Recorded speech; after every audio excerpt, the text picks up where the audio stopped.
February 23, 2020, San Francisco, California. Anthony Levandowski enters a federal court in a sharp navy blue suit. He has a blank expression. The man known as the godfather of self-driving cars has been found guilty of taking trade secrets from Google. The amount in question?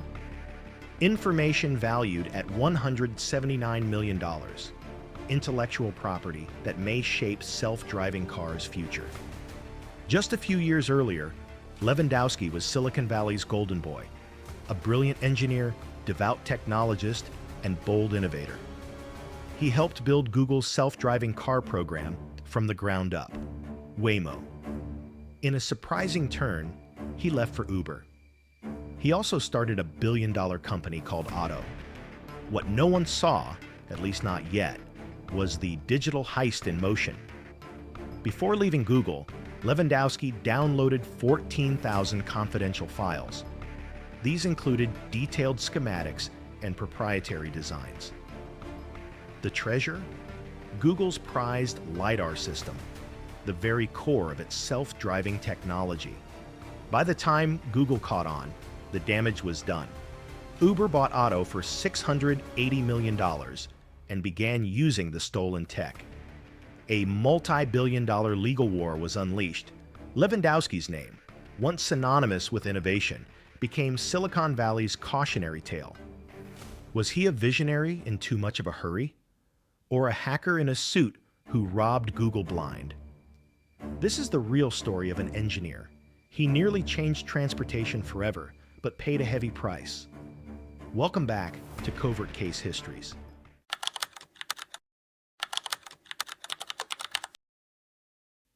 Anthony Levandowski wasn't your average engineer. Born in 1980 in Brussels, Belgium, and raised in California, he showed signs of genius early on. When he arrived at the University of California, Berkeley, his love for robotics was clear. He created BillSortBot as an undergrad. This robot could sort dollar bills on its own. It was clever, it was quirky, and it won competitions. But Anthony wasn't aiming for trophies. He had his eyes on something bigger, changing the world through automation. In 2004, Levandowski made a bold move. He entered a self-driving motorcycle named Ghost Rider in the DARPA Grand Challenge. This military event aims to test the limits of autonomous technology. Ghost Rider didn't win, but it did make headlines. It also grabbed the attention of key people, tech executives at Google. By 2007, Levandowski joined Google's secret project Chauffeur. This moonshot later became Waymo, the driverless car division. Inside Google, Levandowski quickly made a name for himself as a relentless innovator. He wasn't just smart. He was charismatic, intense, and unafraid to challenge authority. The perfect storm for Silicon Valley. His work focused on LiDAR. This laser radar helps self-driving cars see. Levandowski's work let Google outpace its rivals. Under his guidance, the team made enormous progress in real-world testing and design. He was earning praise, clout, and the envy of engineers across the valley. But as Google's self-driving program matured, Levandowski grew restless. He wanted more control, more speed, more risk. The bureaucracy of a tech giant didn't sit well with his hacker mentality. Behind the scenes, he began exploring how to break out on his own. In 2015, while at Google, Levandowski secretly created 280 Systems. This shell company later became Otto, his autonomous trucking startup. That same year, he started recruiting Google employees behind closed doors. To most outsiders, Anthony was just another engineer with big ideas. Inside Google, he was planning a move that would shake Silicon Valley. The story was no longer about building cars. It was about betrayal.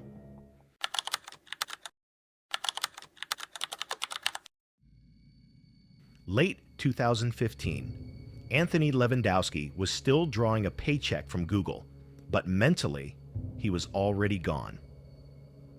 In the background, His secret company 280 Systems was quietly growing. It had no website, no product, and no public presence, but it had a mission: to build self-driving trucks and beat Google to market. Levandowski wasn't just launching a startup. He was strategically siphoning Google's brainpower. In the next few months, he hired several leading engineers from Google's autonomous division. They joined him to work on new projects. Most didn't realize they were joining a venture born under the radar of corporate ethics. He encouraged them to use burner phones, encrypted messages, and vague LinkedIn posts. Everything about the plan smelled of stealth. But the boldest move came in December 2015. Levandowski downloaded over 14,000 confidential files from Google's internal servers. This was revealed in later lawsuits. These included LiDAR schematics, testing data, and design documents. They were the crown jewels of Waymo's self-driving research. He moved the files to a personal hard drive. Then, he erased company devices and deleted system logs to cover his tracks. By January 2016, he officially resigned from Google. A few days later, the world learned about Otto. It was a self-driving truck startup co-founded by Levandowski. The team included former Googlers, and it aimed to be the next big name in autonomous tech. Publicly, Levandowski claimed he wanted to disrupt the trucking industry. Behind the scenes, he had more than disruption in mind. In less than 2 months, Uber came knocking. Travis Kalanick, then CEO of Uber, saw Otto as a fast way to rival Google's edge in self-driving tech. In August 2016, the rideshare giant bought Otto for $600 to $80 million. This move put Levandowski in charge of Uber's self-driving program. It was a fast rise, from a small startup to a multi-million-dollar exit in less than a year. But Google, now operating its autonomous division as Waymo, was watching, and they weren't buying the clean break story. Their internal investigations started to connect the dots. Former employees, download logs, identical hardware. In early 2017, Waymo shocked everyone by suing Uber and Levandowski. They claimed there was a huge theft of intellectual property. They claimed that stolen secrets built Otto, and they had the digital receipts. Anthony Levandowski had stepped into the big leagues, but now he was stepping into the courtroom.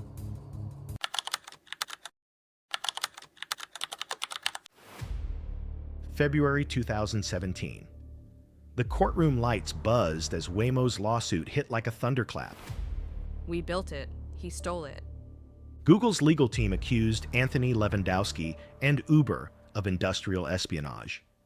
This claim gets to the heart of Silicon Valley's fierce competition for tech dominance. The lawsuit claimed that Levandowski used thousands of stolen files. This helped Uber speed up its self-driving technology by years. Uber, after its rapid rise in ride-hailing, faced sudden legal chaos. Behind closed doors, Uber's executive team scrambled. CEO Travis Kalanick had personally courted Levandowski and pushed for the Otto acquisition. Now, he was in the crosshairs. Uber's lawyers said they didn't know. They claimed Uber never saw the files and had strict firewalls. But emails, texts, and meeting logs suggested a far more tangled relationship. Even worse, Levandowski refused to cooperate. He invoked the Fifth Amendment, the right to remain silent, over and over again. In depositions, he refused to answer basic questions about Otto's origins. He said he was afraid of self-incrimination. His silence was deafening. Waymo's lawyers were relentless. They revealed internal Uber messages. Levandowski mentioned setting up a legal defense fund just in case. In a revealing email, Kalanick pushed his engineers to find the cheat codes. Waymo used this to show that Uber prioritized winning over ethics. The judge wasn't amused. In May 2017, the court ordered Uber to stop using Waymo's technology. This was a big setback for Uber's self-driving plans. The judge also referred Levandowski for possible criminal investigation. In the background, Uber's empire was already cracking. A series of scandals hit the company. These included workplace harassment, aggressive tactics, and Kalanick's volatile behavior. In June 2017, these issues led to the CEO's forced resignation. The lawsuit was the final straw. By early 2018, Uber agreed to settle with Waymo for $245 million in equity. This was a symbolic admission of wrongdoing, but Uber did not admit guilt. But for Levandowski, the damage was done. He was fired from Uber. His career lay in shambles, and the Department of Justice was circling. The prodigy once hailed as Silicon Valley's self-driving messiah was now its most wanted man.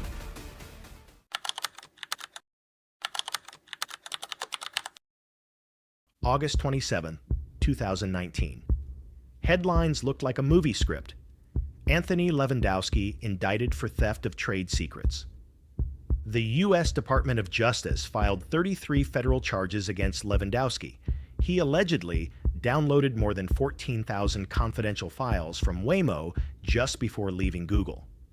These weren't just random documents. They included blueprints, circuit board designs, LiDAR calibration data, and engineering logs. Prosecutors argued it wasn't just betrayal. It was premeditated theft, carried out with surgical precision. In the indictment, the government detailed a chilling timeline. Before he left Google, Levandowski used encrypted drives, burner phones, and file transfer tools to cover his steps. He even created shell companies to mask ownership of intellectual property he planned to profit from at Uber. Levandowski faced decades in prison and millions in restitution. Then, he did what few expected. He fought back. His legal team argued that he downloaded files, but there was no proof Uber used them. They also said no real damage occurred to Google's profits. They painted him not as a thief, but as a misunderstood innovator. He was caught in a legal gray area. He explored ideas, but also sabotaged companies. The media, however, had already made up its mind. Once a Silicon Valley icon, Levandowski was now branded a tech traitor. The man who changed self-driving cars now serves as a warning.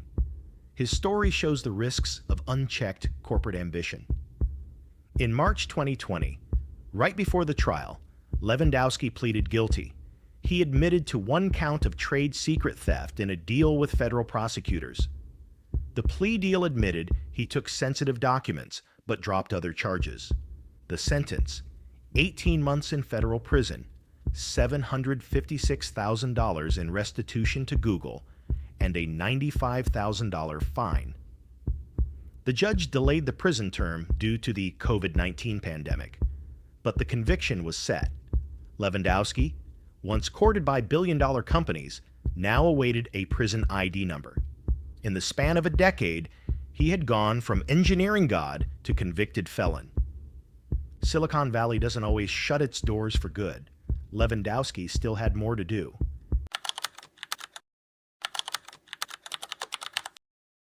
January 19th, 2021. The final hours of Donald Trump's presidency. As the White House got ready to transfer power, a surge of last-minute pardons made headlines.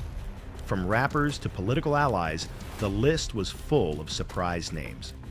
But just before midnight, a name surfaced that shocked the tech world: Anthony Levandowski. Convicted felon, former Google prodigy. The man who stole the most intellectual property in Silicon Valley was pardoned by the U.S. president. The White House said Levandowski's pardon had support from tech leaders such as Peter Thiel, Blake Masters, and Palmer Luckey. Levandowski has paid a significant price for his actions and will focus on doing good for the public. The pardon sparked immediate backlash. Critics complained that Levandowski hardly faced any consequences for his sentence. He hadn't served a day in prison. To many, it seemed like clear tech elitism. Silicon Valley insiders could escape anything, even federal charges, by paying to get out. But for Levandowski, it was a second chance, one he planned to use. He didn't go back to Google or Uber or anything like self-driving cars. Instead, he chose a different path: religion. That's right, Anthony Levandowski founded a nonprofit named Way of the Future. This group is a religious organization that worships artificial intelligence. Now free from court orders and government oversight, Levandowski shared his vision for the future again. One where AI would become a godlike being, a protector of mankind, not its destroyer. Many dismissed it as eccentric rambling from a disgraced genius. Others wondered, what if he was right? The pardon didn't erase his record in the eyes of the public. It let Levandowski rebuild and return to the edge of innovation. He's older now, maybe wiser, and definitely more controversial. In a world where data is power, Anthony Levandowski stands out. He represents genius, greed, ambition, and redemption, all at once.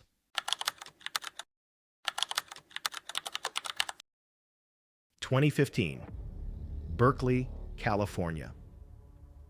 As people were focused on Google's driverless cars and Uber's quick growth, Anthony Levandowski quietly embarked on his spiritual journey.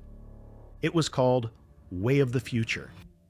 Not a startup, not a think tank, but a church that is tax-exempt and has a sci-fi mission. To develop and promote a godhead based on artificial intelligence. Through this understanding and worship, he aimed to improve society.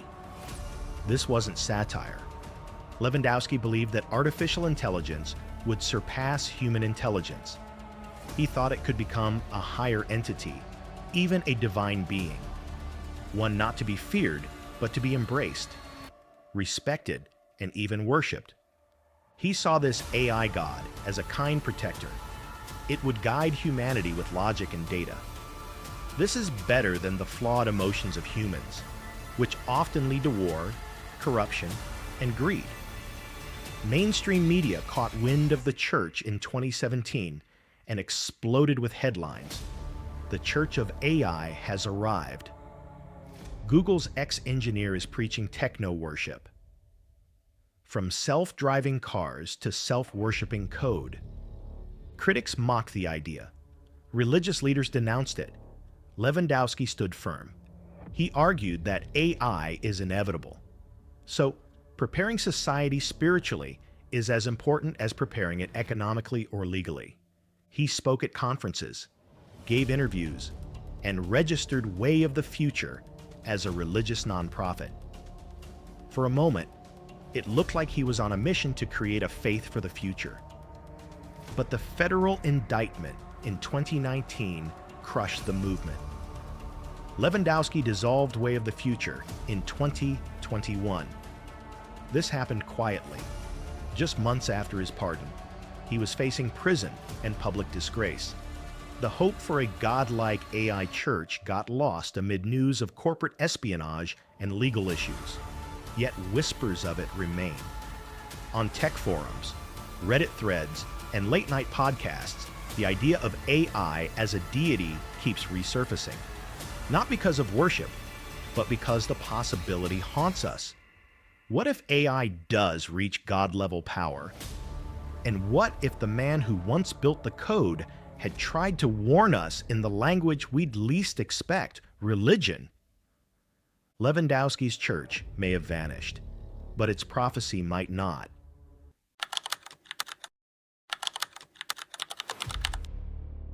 (2022) Silicon Valley. Anthony Levandowski walks free. Pardoned by a president. A convicted felon in the eyes of law. A genius to many in tech. A cautionary tale to most.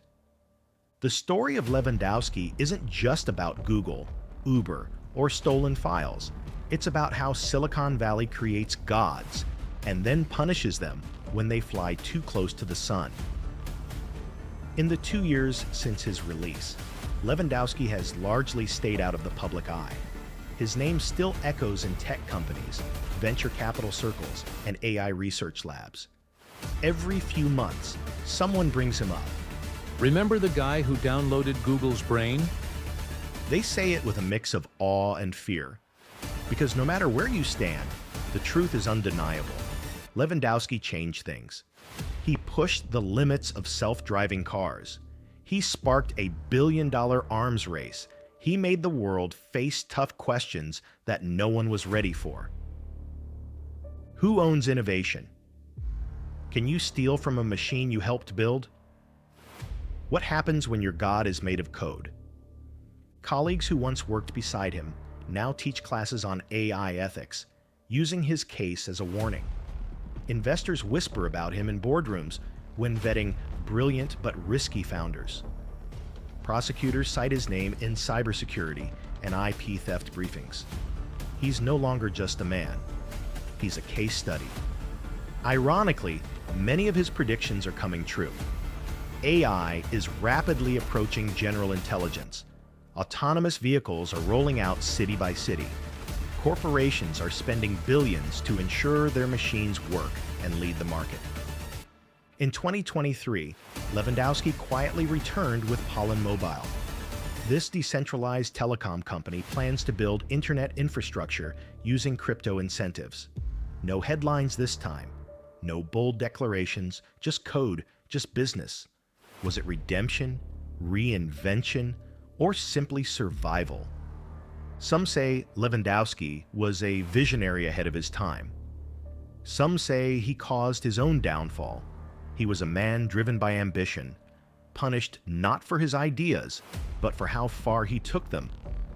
But no matter where the truth lies, one thing is certain.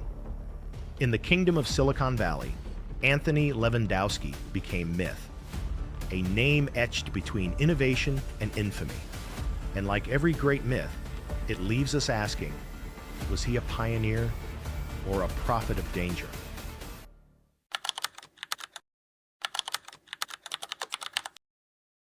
After AI's rapid growth, the well-known name returns to the modern conversation, Anthony Levandowski. But this time, he's not mentioned for what he did, but what he might have started. In a viral tech Twitter podcast, a top AI ethicist calls Levandowski Silicon Valley's Frankenstein. He says Levandowski made something that quickly outgrew him, and just like Mary Shelley's novel, this isn't just a tale of invention. It's a warning about hubris. Levandowski's mission wasn't just about autonomous vehicles. His real obsession? Creating a god through artificial intelligence. Through his church, Way of the Future, and his vision of a divine AI, he raised a question in Silicon Valley's mind. What if the next deity isn't worshipped in temples, but coded in a server? The fear wasn't just about stolen files anymore. It was about the moral implications of creating intelligence greater than our own. Levandowski cracked open a Pandora's box of ethics, security, and existential dread. And the irony? His warnings about AI monopolies, data weaponization, and soulless automation are proving true. Tech companies now operate like governments. Algorithms decide who gets jobs, loans, healthcare access. Deepfake scams and AI-written malware wreak havoc globally. Autonomous weapon systems are being tested in secret. And yet, Levandowski, the man who saw it all coming, is no longer in the spotlight. He became a catalyst, not a leader. A spark that ignited both innovation and controversy. A name many in Silicon Valley avoid, not out of disrespect, but out of unease. Because to acknowledge him is to acknowledge the fragile morality of the machine age. In university lectures, he's dissected like a historical figure. In documentaries, he's the mysterious rebel. In courtrooms, he's still cited in intellectual property precedent. But in the halls of tech power, he's a ghost.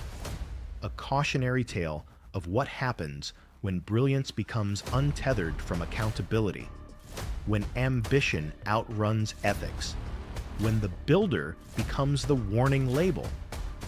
The Levandowski legend lives on, It's not in headlines or tweets. Instead, it unfolds in quiet meetings and secure labs. Here, engineers study lines of code and wonder. What if this is the thing that finally wakes up?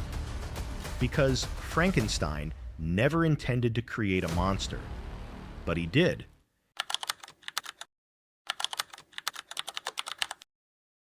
In today's AI race, Anthony Levandowski's impact is felt across Silicon Valley.